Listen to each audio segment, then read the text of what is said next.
Good afternoon, everyone. Welcome to NASCA. We've got several folks dialing in with us this afternoon. This is our Diversity, Equity, and Inclusion Professional Forum. Thrilled to have you all with us this afternoon. A source of support and guidance for the chairs, co-chairs. I'll ask if everyone can go ahead and mute yourself for now. We would love to see your faces, so if you would turn your cameras on, that would be helpful to us. And then we will be having an opportunity for group discussion later, so we would definitely love for you to unmute as we get on through our agenda. We've got about close to 80 folks with us today. Really great attendance for our inaugural event for NASCA's DEI Professional Forum. We'll let the last few folks dial in. If you haven't been with us before, we would love for you to rename yourself. Make sure you have your name and then your state or your company if you are one of our private sector partners, just so that we know who is on the call with us today. Really, really helpful for us. We can look across our now almost 80 participants and see where folks are dialing in from across the country. So again, welcome. This is NASCA's Diversity, Equity, and Inclusion Professional Forum. So we'll give folks just about 30 more seconds to get logged in while we're letting everyone in from the waiting room, and then we'll kick off with our agenda. So thank you for joining us this afternoon. Pam? Yes? I'm just making sure that I'm connected and you can hear me okay before I move. We've got you. Okay, great. Thank you. Thank you.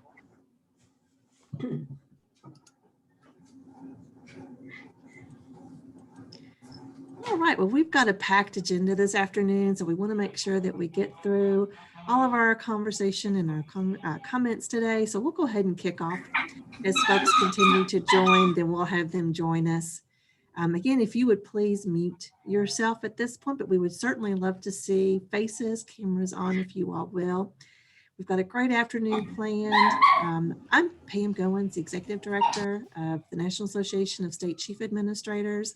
Many of the names I recognize and are thrilled to have you back with us today. Some of you are new to NASCA, and we're excited for you to join our professional forum. It really is an opportunity for just bringing together like professionals and really joining around a conversation of interest to our states.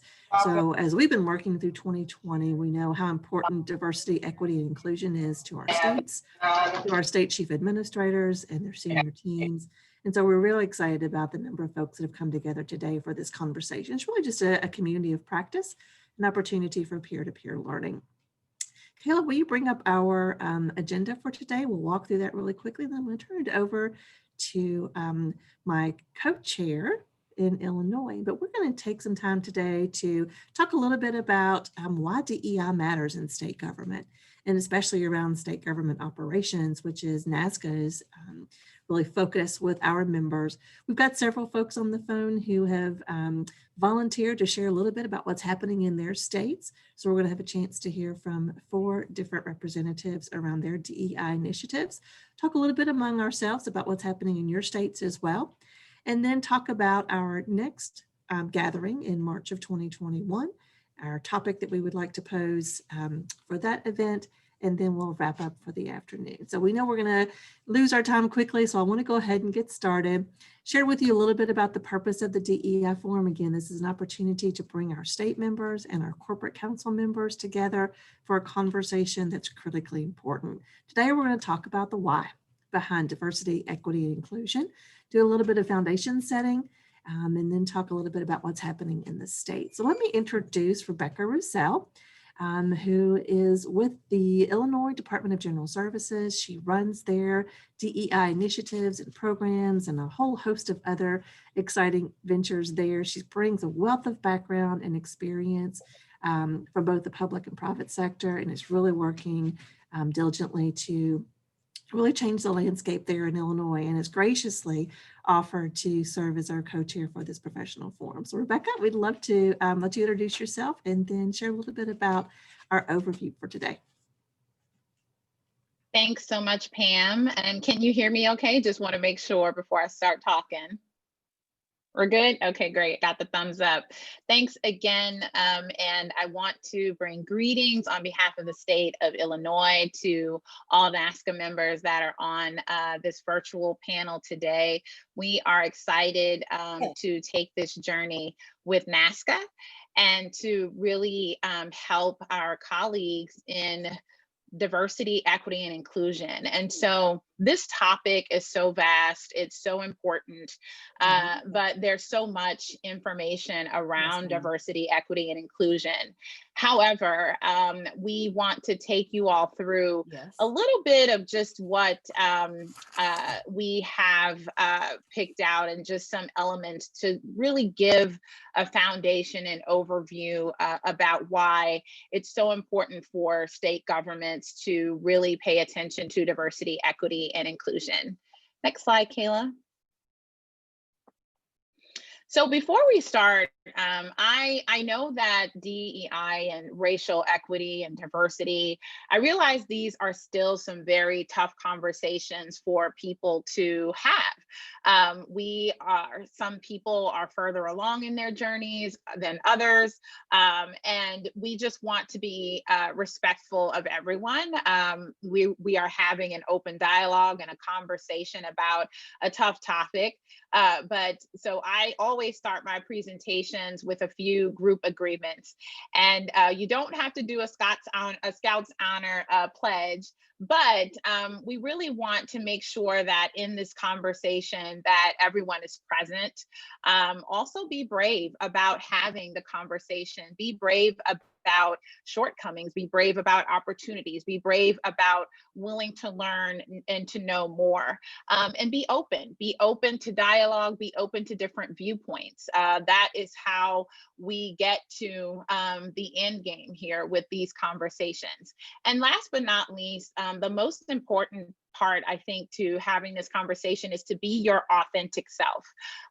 Being your authentic self is so important, and it is so rich when you are authentic and you're having conversations about this. And so that will help us get to our overall goal for today.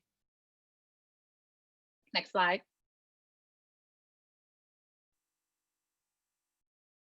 So I looked up a few definitions, as anyone would, and go to Merriam-Webster or your preferred dictionary. And when I looked up the different words, diversity, equity, and inclusion, there were a few definitions included on these particular words. So when we talk about diversity, it's really the practice and the quality of including and involving people from a range of different backgrounds, ethnic backgrounds, genders, sexual orientation. I would even venture to say you can add location. You can also add job backgrounds as well. But when you look at it, for the most part, those are the areas when we talk about looking at diversity. Equity, it's that part of the conversation that I think in years has really been focused upon, really looking at that equity piece, the quality of being fair and the quality of being impartial, being equal to everything that encompasses what you're doing with diversity. And then the last piece of that is inclusion. So once you look at the diversity piece where you've seen that you've gotten what you need, and you've looked at the equity process and making sure that each person has a fair opportunity, then you look at the inclusion piece. How are you welcoming these particular people or these particular candidates or your fellow colleagues into conversations? How are you accommodating their backgrounds? And also looking at how to be as inclusive as possible. Next slide, Kayla. So I think, you all have seen this. I actually took this slide from Ace. I'm not sure if he's on the call, but I really love this graphic that talks about equity, equality, and reality. This graphic, when I saw it on one of my first NASCA engagements earlier this summer, I took this slide and I thought, man, I need to actually use this so that I can show this internally to our employees at the state of Illinois. And actually, it was a very, very, I got a lot of resounding views on this, because to me, this graphic really showcases the bare bones of what we're trying to do here. And if you may, I'll just take you a little bit through it. In the first photo, when we talk about equality, each person has the same number of boxes. Absolutely, they have the same number of boxes, but the shorter person to the right doesn't really have the same vantage point as everyone else. So therefore, could probably feel a little bit left out because he's not able to see the baseball game as everyone else, right?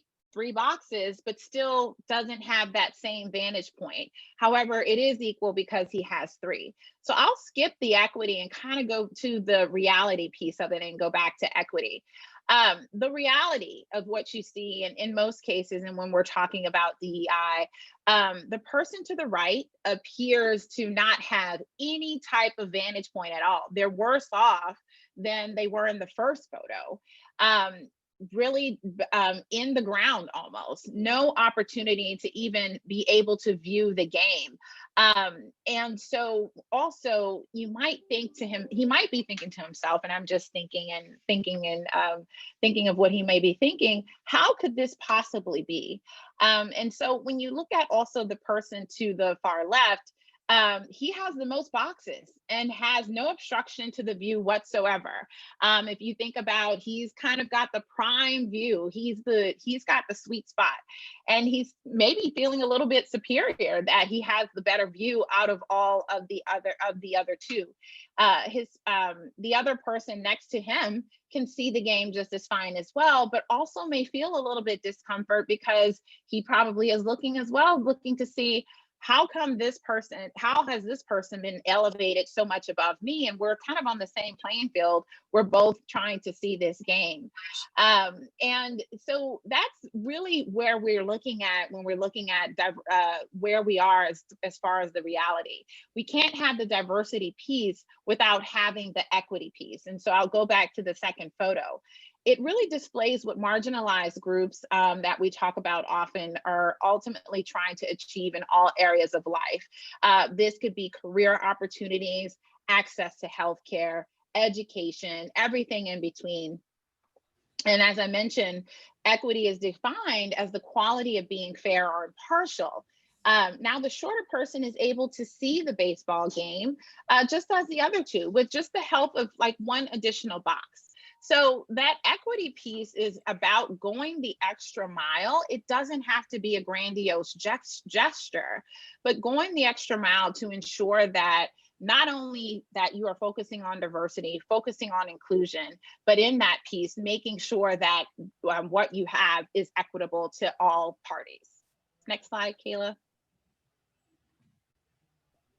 I'm a data nerd a little bit.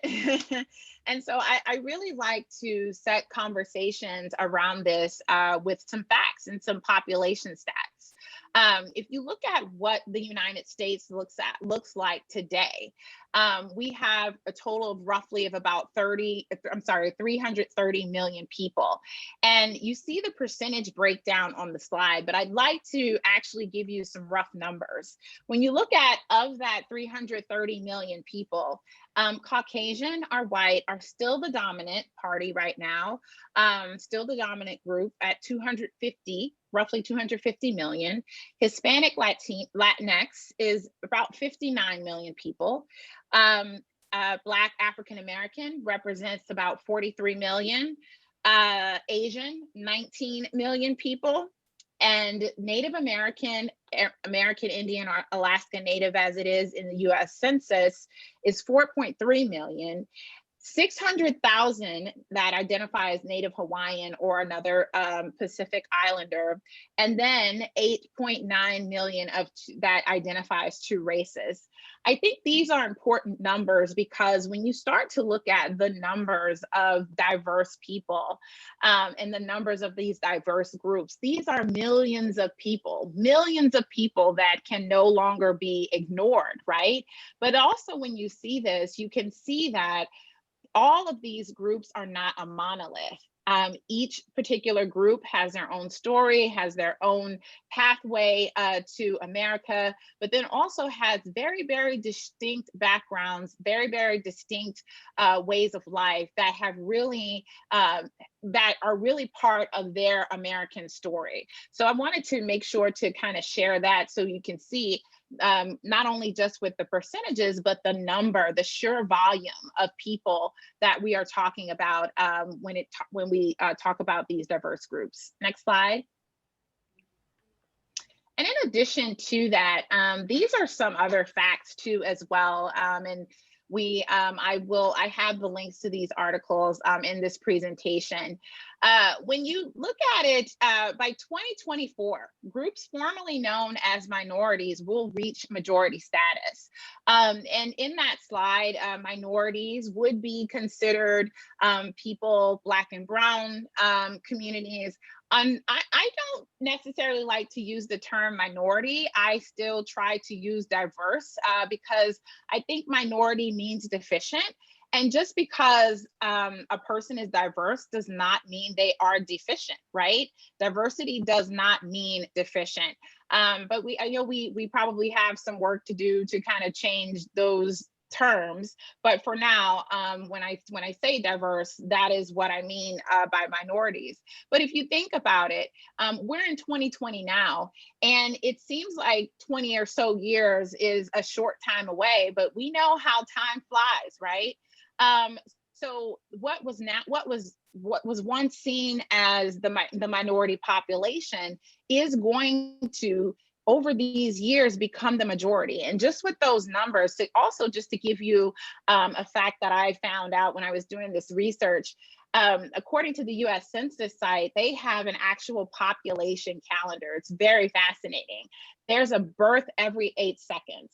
There's a death, unfortunately, every 10 seconds. There's an international immigrant every 47 seconds in the US. So those types of numbers, you can see how these numbers will change. And so the right time is to start to think about this. The right time is to start to think about this and looking at your opportunities now. Another very valid point when we look at diversity too as well, by 2025, and that's a short time away, 5 years, millennials, younger, are predicted to make up about 75% of the workforce. So the workforce is going to skew younger. And so when you look at that as well, and when you're thinking about how you're going to attract younger candidates to fill these roles and to see how public sector opportunities are very are like sort of an attractive opportunity, really looking at what makes young people tick, like what is what's their sort of bread and butter, and what really is going to be attractive to them, knowing that millennials are going to be making up pretty most a very, very huge chunk of the workforce. Also too, another part of that, nearly half of millennials classify themselves as non-Caucasian. So not only are these millennials going to be making up the bulk of the workforce in 5 years, they are going to be diverse. They are going to be of a diverse background that we talked about on the different slide. So that's, again, another caveat that is worth pointing out. And then the last bullet point, by 2025, millennials are predicted to make, I actually had a double bullet point there. But again, these are a few facts, and there were more than 80 of those facts in this article that I pulled. And so we do have that linked, and I'm pretty sure you will get that after this call. Next slide. So I know that this slide, and I'm not sure if people have seen this slide before, but I really thought it was extremely important to talk about color blindness versus color consciousness. Many of you on the call have probably heard where some people have said, well, I don't see color. I don't notice color. I'm not a person that sees a person and looks at their color, or doesn't see that race is a problem or an issue in the US. And I put this on here not to, again, make anyone feel uncomfortable, but I think it's important to really look at color consciousness. I'll give a prime example from a personal standpoint. I am a Black woman, and I'm very proud of my Black heritage. And for someone to not see me as a Black woman automatically, in my opinion, discredits who I am, because being Black is part of my story. Being Black, excuse me, is who I bring as an authentic person to my job every day. So I think it's extremely important when we do see and we interact with either colleagues, or if we're trying to recruit potential candidates, or if we are being inclusive from a procurement standpoint, that color consciousness is extremely important as it relates to just the overall arching importance of why we should recognize the importance of diversity, equity, inclusion. Next slide.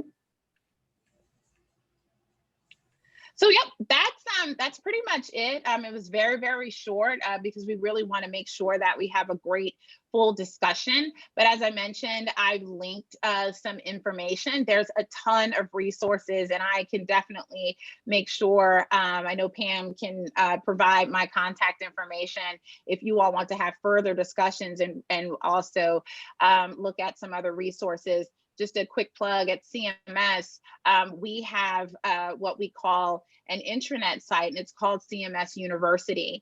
And on that site, there's also a tab called CMS Conversations. And that particular tab is devoted to everything that is any type of topic under diversity, equity, inclusion, racial equity, where we have podcasts, other videos, presentations that we've done, articles, everything that is collated in one area for our internal audiences, our employees to go to that repository. So again, I definitely have access to lots of different opportunities to see and view content, and would love to share more about that. So thanks for that. That was just a quick thing so we can set the tone for today's discussion, and I'll hand it back over to Pam. Thank you, Rebecca. I really appreciate this foundation setting, again, kind of making sure that we all have our heads wrapped around just the quick definitions. We definitely want to unpack what this means in states. Really two different approaches, internal and external. You mentioned, looking at hiring, diversity in hiring, human capital, really what that means, especially in light now of our current conditions with working from anywhere. So we definitely want to take that into consideration. But there's also the external, meaning those that we work with, supplier diversity. Really, how do state government operations ensure that we are looking at EDI, DEI, whatever acronym you're using in your state, in that procurement system. So those are two of the big functionality areas under the purview of a state chief administrator, but there are many, many more. And we certainly know that some of you on the call are working in EEO offices, you're the chief diversity officer, and so you certainly have got other functions within state government. And we want to take time throughout these series of conversations to really unpack those. And training is a huge issue for many of our states as well. How do we, again, train both internally our own teams? How do we look at our own implicit bias? Really, what does that mean? But again, as we're doing citizen-facing, citizen-centric activities, what does that look like to our external stakeholders? So lots on the horizon, a lot that we've got to talk about. So I put a few folks on the spot today and asked them if they would share just what's happening in their states. We don't want to consider this anything formal. I told them they didn't have to provide anything. This is purely a start to the conversation. Really just what's happening in your state. What are some of the things that you're working on? I know Rebecca's got a couple of other questions just to help us follow up, but I think it always helps collegially if we're hearing from other states to really know, where are we? We know our states are at many, many different points. Some are just starting to identify those definitions, what they mean, and the policies and the procedures. Others are farther down the timeline, and then others are moving even further.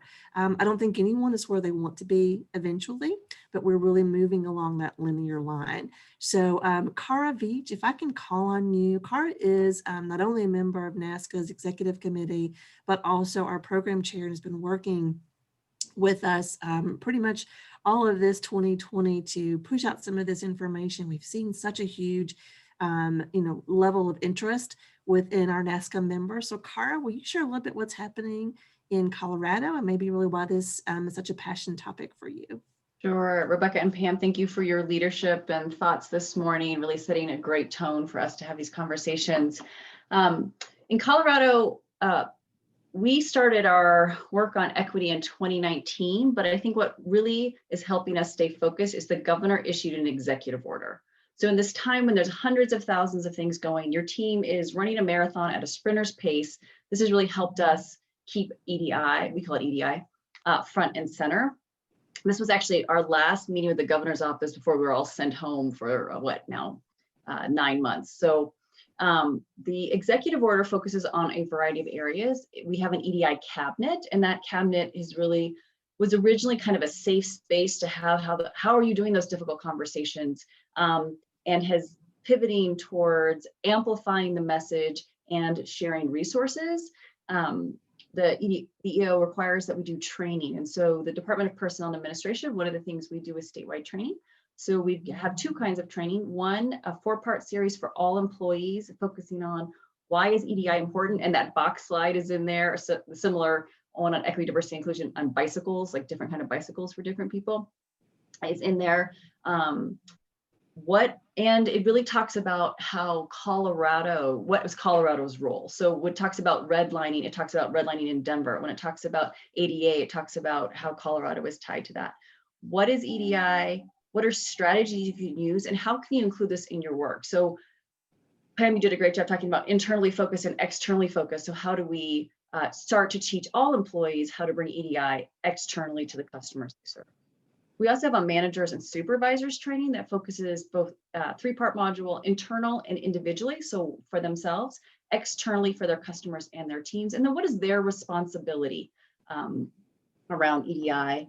We have responsibility around accessibility. So one of the things the executive order required us to do, and when you're drafting executive order, think very clearly about all the work you want to put on your plate before you start, because we were like, wow, accessibility itself could be an executive order. There's so much work under there.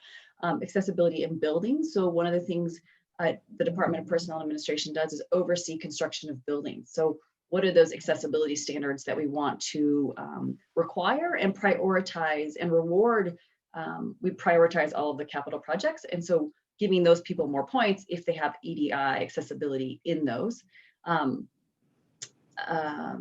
Accessibility in buildings, accessibility in websites and communications, and communications. So websites, documents, those kinds of things, and meetings, virtual and in person. How do we make those accessible for everyone?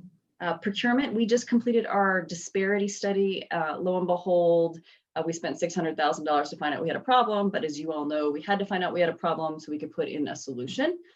We have lots of opportunity there, and lots of states are ahead of us on this. So really learning what you're doing will be really helpful, and I'm sure will come out in these conversations.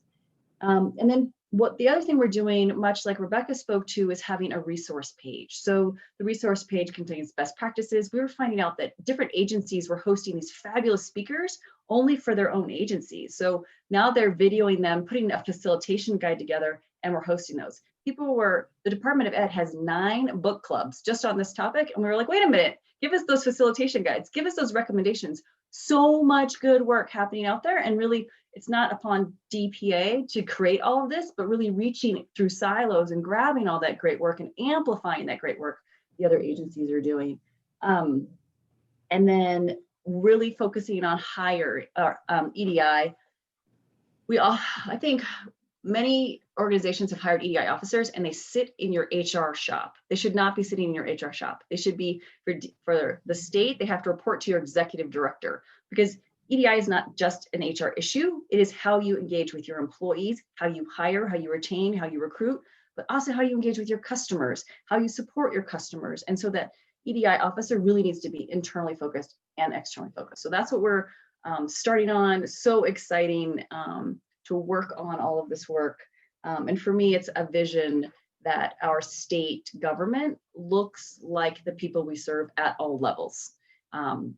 And that to everyone, customers and employees feel that they can come to us as their authentic selves. So that's what we're looking to accomplish on this very long journey as we move forward. So. Thank you, Cara. I really appreciate you sharing. You touched on so many different things. Again, I think we want to unpack almost everything that you talked about. Let's flip really quickly to Alice Roberts Davis up in Minnesota. And for full transparency, she told me she's been over in the Governor's Emergency Operations Center, which many of our state chief administrators have been for some time. But she's got a really, really interesting quick document around procurement. So Alice, you want to share a little bit about what's happening in Minnesota? And I think Kayla can bring up the PDF. Sure. Thank you, Kayla, for pulling that up. So I wanted to just thank you, first of all, for the invitation to be here. And as you mentioned, I've been working on COVID response, but this has been my baby since 2015, and so didn't want to miss an opportunity to talk about it. In 2015, we renewed our commitment to the specific area that I want to talk about today, which is supplier diversity and equity in procurement, and started to reinvigorate this program.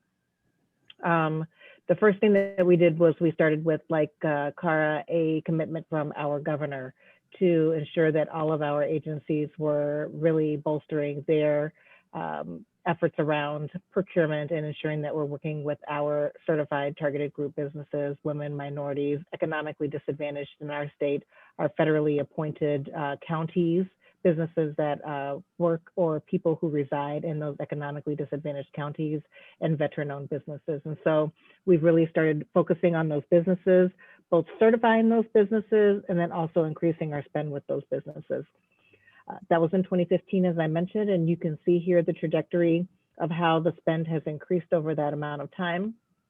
Unfortunately, I haven't been able to add our year-end spend for 2020 yet, but you would see if I had a marked improvement with Black-owned businesses, huge increase with Indigenous-owned businesses, and then also increase with veteran-owned businesses. And so we're really excited about that, because I think what we've found is that we know what levers we need to pull. We just need to really make those concerted efforts about ensuring that we're working with those businesses that we want to impact, and also with our internal procurement professionals to give them the tools that they need to make those impacts. And so if you scroll down a little bit, Kayla, you'll see that there is a direct correlation between the number of businesses that we certify within each one of those groups and the spend with those groups. And so a lot of our strategy has been around getting out into the community pre-COVID, of course, and letting people know about the benefits of certification and how becoming a targeted group business with the state of Minnesota is beneficial to them. In 2017, we adopted the State's Procurement Technical Assistance Center, or PTAC. If you don't have a PTAC in your area, that is a federal government partially funded agency out of the Defense Logistics Agency, and they are responsible for working with businesses of all sizes and ensuring that they understand how to contract with state, federal, and local government. And so the synergies with the work that we're doing were so great that we decided to adopt them and really leverage the work that they do within our Office of Equity and Procurement. So what we do is we go out and find the businesses with the Procurement Technical Assistance Center, throw them over the fence to the Office of Equity and Procurement and get them certified, and then throw them back over the fence to the PTAC and help them get those government contracts. And so it's been a really great working relationship. If we scroll up, I wanted to talk you through quickly, sorry, the other direction. Scroll down, I should have said, excuse me. Through some of the things that we've done in order to make this happen. And like I said, we know which levers we need to pull. First thing that we did was we designed a training within our Office of Equity and Procurement. This was a mandatory training for all of our 900 procurement professionals across the state of Minnesota, and we leveraged their buying authority. We said that if you did not take this procurement training around diversity and inclusion, that you would not get your certification to essentially continue your job. And so everyone in the state has been trained on diversity and inclusion as it relates to procurement. Very important key. The next thing that we did is something that we call prompter pay. Of course, we properly pay all of our vendors, but if you are a targeted group business in our system, we've hardwired our system so that you're paid within 15 days instead of 30 days. And what that is a response to cash flow, which is a perennial issue that we hear from our small targeted group businesses is that they're able to get in the game, but they aren't always able to stay in the game because cash flow becomes an issue for them. The next tool that we put into effect, if you scroll down just a bit, Kayla, is Equity Select.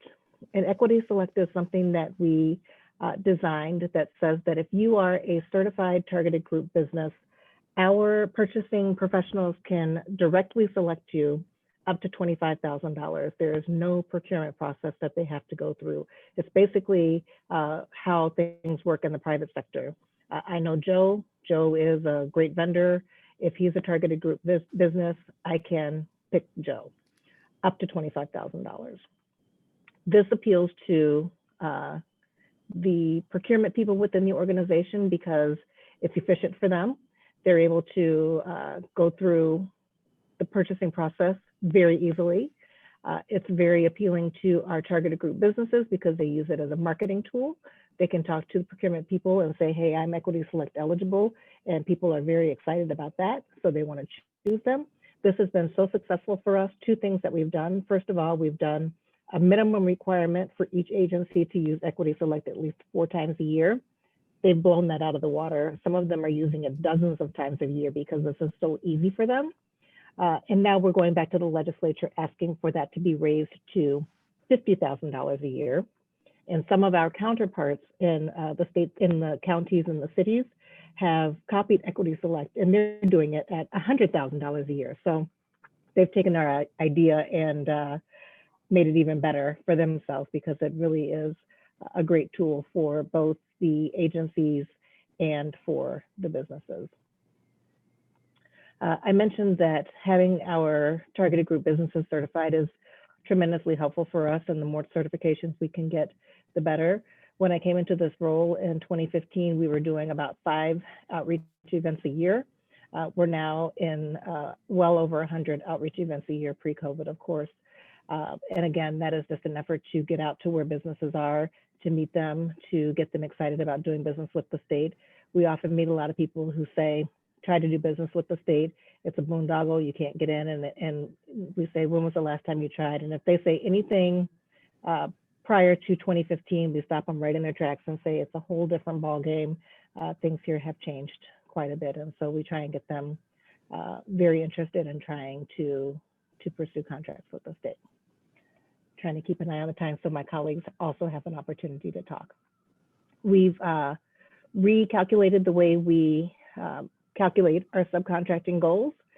And we've also come up with a program called Sheltered Markets so that if there are more than 3 particular vendors that are targeted group within a certain trade on construction projects, for example, if we're doing a plumbing award within a construction project, if there are at least 3 plumbers, then we will bid out that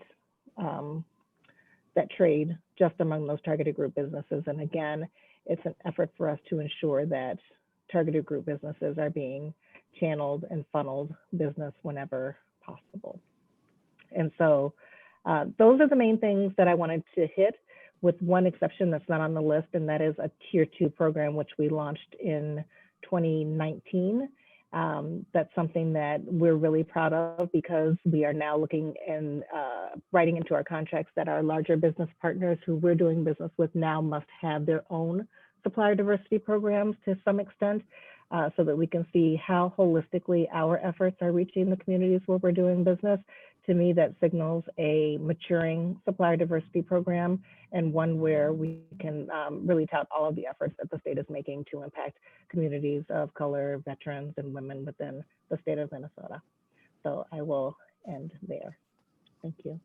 Alice, thank you so much. You've got a lot going on in Minnesota. Really, really impressive. I think too, probably you would love to hear from others in the chat. How many of you all have actually been doing this work since 2015? I think you're probably one of the more long-serving chiefs who've been doing this work. I'm hearing more around 2018, 2019. So you've got a rich, robust set of data for us. The disparity studies too, we definitely want to unpack that. Definitely want to focus on really the benefit to the state. We know that they can be costly, but we're hearing that the benefit is just hugely beneficial. Yeah, Alice? We did do a joint disparity study with 9 entities. We partnered with the cities and the counties around us to do one large joint disparity study, and we are continuing to meet with all of the entities that did the disparity study to continue to unpack the findings that we have, and working collaboratively to address it as one unit instead of as the state and as the city and as the county. We're trying to move forward and come up with some common terms and common ways that we're addressing the problem. So that's been really beneficial as well. Yeah, I love that approach to bring all the entities together. Great. Thank All you. right, let's move on to Michael Newsom in Pennsylvania. Michael, you want to tell us a little bit about what's happening there and specifically around some procurement things going on? Hey, yes, thanks, Pam. And hey, I was wondering if I was going to get any time in here because great subjects going on here and great conversation. But if I may, because I was thinking that I might not be able to get this question in at the end or comment, back to Rebecca. Rebecca, great presentation, by the way. I appreciate what you put together. But I want to address the elephant in the room. When you talked about the boxes at the stadium, at the ball game, you know, I don't mind telling you, some people see those boxes as quotas. They see them as affirmative action, preferential treatment. You know, those folks just failure to lift themselves up by their own bootstraps. You know, maybe they should get it the way that I got it.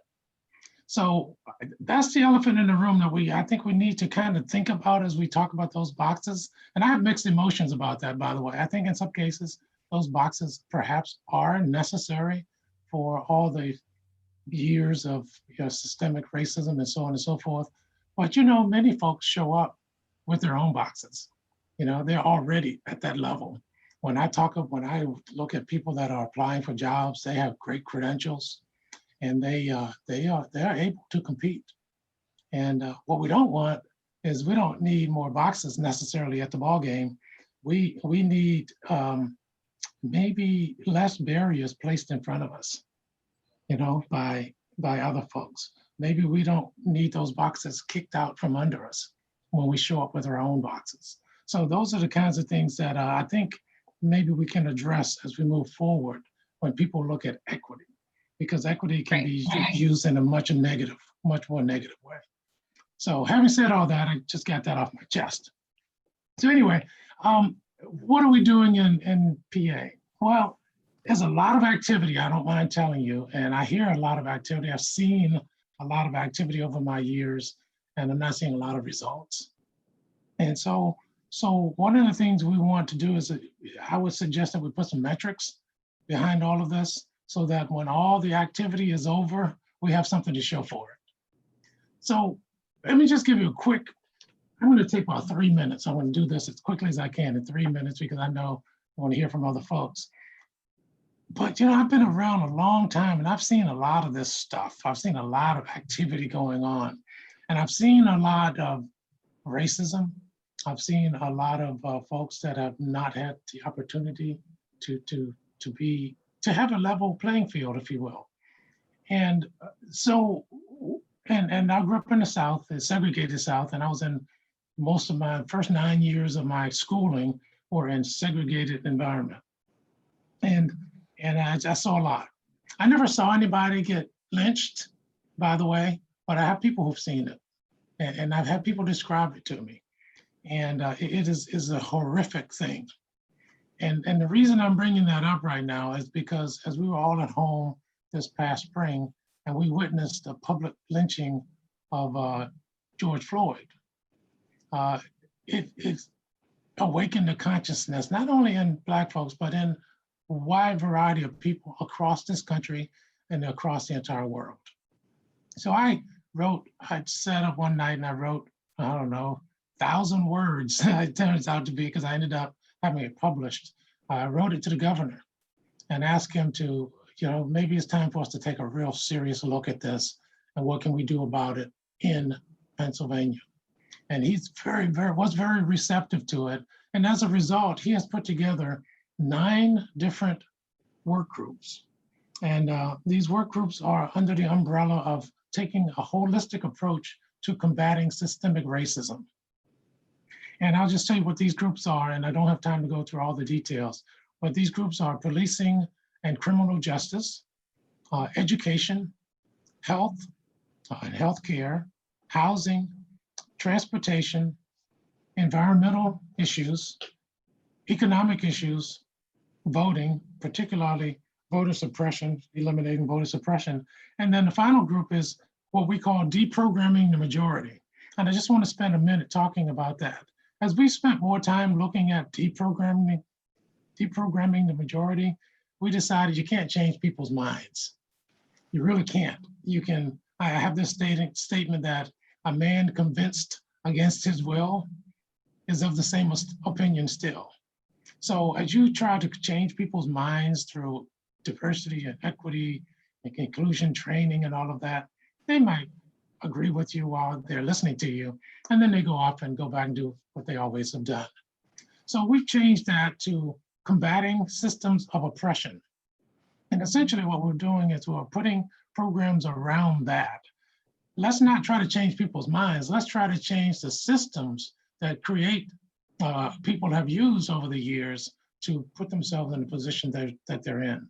So I can spend a lot of time talking about each of these, but they kind of center around eliminating systemic racism. And that's essentially, what are your systems that you have? What are the actions that you're using, the policies and the programs and everything that you have on a daily basis that's preventing diversity, equity, and inclusion? And we really don't talk about racism. We don't call people racist per se. We say, what are you doing that's anti-racist? And all that means is, as you witness it not only in the workplace, but in your personal life and just in your daily activity, call it out for what it is. Be an anti-racist. And those are the little things that we can do as an individual. And this is we're not going to solve this thing in a year or two. This has been around from the beginning of time. And the whole idea now is, how do we systematically reduce the racism that we're seeing on a daily basis? And how do we systematically get people to change their actions? Not necessarily the way they think, just check it at the door when you show up at the workplace.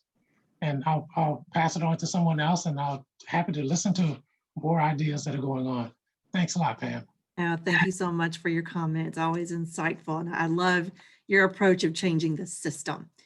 We can't change a person's individual mindset, but I love changing that system. So thank you. We're already seeing some questions dropping in the chat about what are those changes that are critical around the policies and processes. So we'll definitely unpack that a little bit more as we go on. We want to hear also from Serena Stoudemire, who is the Chief DEI Officer in Oregon. And they have a lot of wonderful things going on up in Oregon. So Serena, you want to share a little bit about what you all have? Yes, thank you, Pam. This is my first meeting, so thank you all for inviting me to speak. The Chief Cultural Change Office in Oregon, this is the first for our office. First time they've had a Chief Cultural Change Officer. I call the office, instead of calling it DEI, Diversity, Equity, Inclusion, Cultural Change, because in Oregon, that's what we're going through, a culture of change. And the theme of this office is intentionality. And it's about what several of you have already talked about. How do we change our systems and structures? Oregon is a little bit different. We're between California and Seattle. Sometimes folks tend to forget about us, but Oregon is 70% rural, and I-5 cultural changes mainly up along our I-5 corridor. Oregon has a interesting history in that it was built on, if you were Black, it was a sundown rule, and you had to be out of our state before sundown. Then there was consequences. So I decided, and looking at what we were going through, I was in the governor's office in 2015, and then she appointed me to another position, and now I'm back. And I said, I'm like Michael Corleone in The Godfather, you just keep pulling me back as I try to get out. And we're being intentional about systemic and cultural change. Our governor has been leading this work since she came into office in 2015. So I really look to her, and we look to her. What she's done this last year, within the last several months, has created a racial Racial Justice Council, where we're centering racial equity. And what does that look like? And like you said, it's across different functions within state government. It's not just HR. DEI should not live in HR. It's much more than that. It's procurement, it's health equity, it's environmental equity, it's housing. There's disparity across all of those different functional areas, across all those different state agencies. And so that's what I'm doing. And the vision of our Racial Justice Council is to centering and uplifting the voices of Black, Indigenous, Latinos, Latina, Latinx, Asian, Pacific Islanders, and our Native American and tribal communities. Oregon has 9 federally recognized tribes, and that we work with them and have a great relationship. The governors, the Racial Justice Council also had a voice in creating the governor's recommended budget. It's a moral document that defines the priorities for the state and the governor. The vision of the Racial Justice Council is to dismantle structural racism within state government, prioritizing racial equity, closing the opportunity gap so that race can no longer predict one's outcomes, and building a more equitable Oregon where Black, Indigenous, Latino, Latina, Latinx, Pacific Islanders, Native American, tribal, and immigrant, refugee, and linguistically diverse communities can feel safe and be able to thrive. And that's why we're going to be intentional. We're looking at trainings, having a suite of trainings for diversity trainings. We're looking at recruitment differently. We're starting to look at how do we recruit differently to have a more diverse workforce. And my thing is, and I'm just going to say this since Michael touched on it too a little bit about the boxes. I believe that when folks say, why can't we pull up our bootstraps the same as others? Because we didn't have those opportunities. I think folks of color, mainly Blacks, we were not allowed to own property. There's redlining. We couldn't own homes. We couldn't do a lot of things. When we did have businesses in certain states, they were burned down. So we didn't start out with that same level of accessibility and access to capital as others have. So I like what our governor is doing when we're talking about environmental justice, but also economic racial justice and centering racial justice as we're starting to move forward. And our government agencies are working along with us. And so I'll leave it at that and give others a chance to talk as well. And thanks for having me this morning and from my first meeting. So I'm happy to be here, and it's great listening to the conversations. Thank you, Serena. Some fun things going on in the Pacific Northwest. We'll definitely have you back on to continue the conversation. We are getting close to the end of our time. We probably could talk about this for several hours today, but I want to turn it back over to Rebecca. I know she's got a question for the group, and then we'll talk a little bit about our next subject and then wrap up for today. So Rebecca, I'll turn it back over to you. Yes, I definitely want to thank Cara, Alice, Michael, and Serena for their participation and also their riveting topics as far as what they discussed. And again, I really feel like we can definitely have more on this conversation about that equity piece. Which is extremely important, I think, to really, when we talk about how we eradicate this, because that is the piece that has not had the most attention.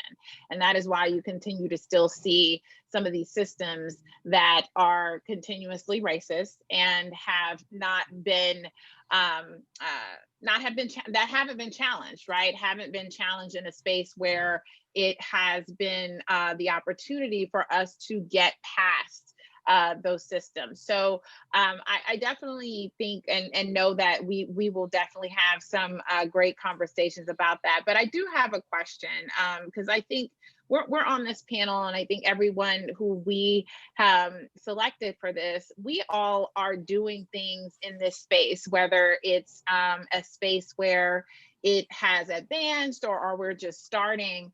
But I'd love to get some feedback from the panel to offer to those who might be listening, who may not have the support from the top, who may not have an executive order, who may not have a supportive director, who is in the support of having the change and to drive these conversations around DEI and racial equality and equity.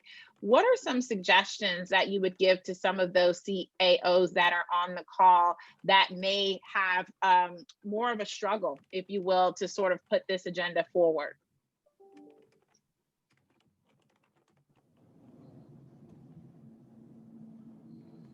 Rebecca, are you asking specifically if they don't have the support from the top? Yeah, some suggestions on, you know, how to approach that, and if they don't necessarily have the support from the top or that structure in place already that Well, supports yeah, DEI. I'm a proponent of it has to be at the top, and it has to come from the top, and it's just not in this area. Every major program, every change that you require employees to participate in a holistic way, you have to have support at the top. And I've talked about this so much around the agency and anybody who will listen, that if you don't have it from the top, you have a struggle. It's going to be a tremendous struggle to get anything else done. So I'm always, I believe in involving employees. Important issues like this have to be from the top down. And if you're not getting it from the top down, you know, more power to you. I don't know what to tell you, because you're just not going to have the kind of results that you need in going forward. So the strong suggestion is either change the people at the top or find another job, work with somebody else. Otherwise, you're not going to get the change that you want. You're not going to see it.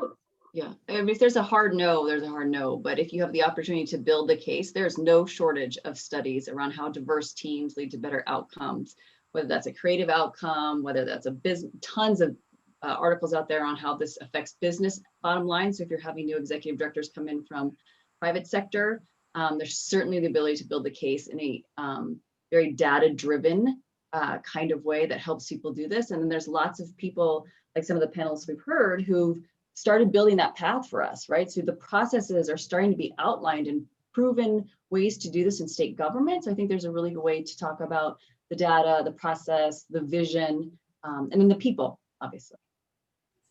I would agree. You definitely have to have the support at the top, and also the data to back you up as you're moving forward, and then making sure you're starting out right, making sure that you're where you're supposed to be and you have the right seat on the bus. Because if you don't, then that's when all types of complications can happen. And so making sure that bus is driving in the right lane and you're in the right seat is really important.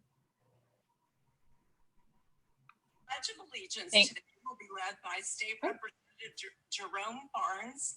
He's from the 28th. I think someone is not on mute, but no, thank you for that. I think also too, that's the reason why these types of forums and discussions are extremely important, because in what you might see from an external space outside of your bubble, if you will, or outside of your state's approach might provide the tools necessary and the resources that you need in order to take on that fight, right?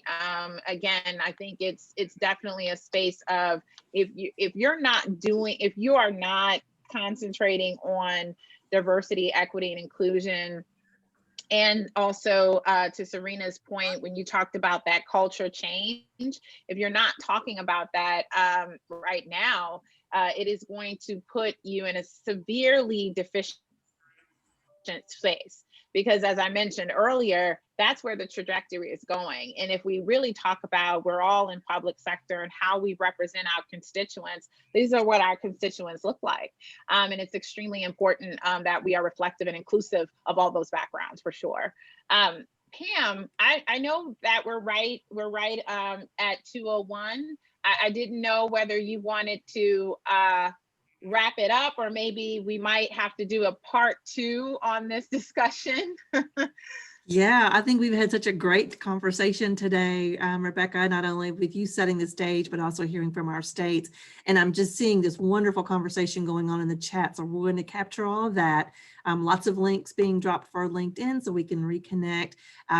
Formally speaking, this group will come back together. We work on a quarterly basis, so we'll come back together in March. But I will tell you that diversity, supplier diversity, human capital. All of these pieces are rising to the top of NASCA's top 10, which we will formally release in January. So we're going to be doing activities on a monthly basis to really unpack each of those. So we're going to be reaching out to everyone, sharing information with you, bringing you back together again through some virtual events up into 2021. So let me thank everyone on the call for being with us. Thank you for Rebecca, been so instrumental working with me on this agenda and pulling our initial meeting off. Thank you again to Cara, Michael, Alice, and Serena for agreeing to be put on the spot today. So thanks again for joining us. We will come back together with more information. Always go to NASCA's website, nasca.org, if you'd like to continue the conversation. And we hope you will all have a wonderful holiday season. So we'll see you in 2021. Great. Happy Thanks, holidays. Pam. Appreciate it. Thanks, Bye, everyone. everybody. Talk to you soon. Okay. Bye-bye. Thank you.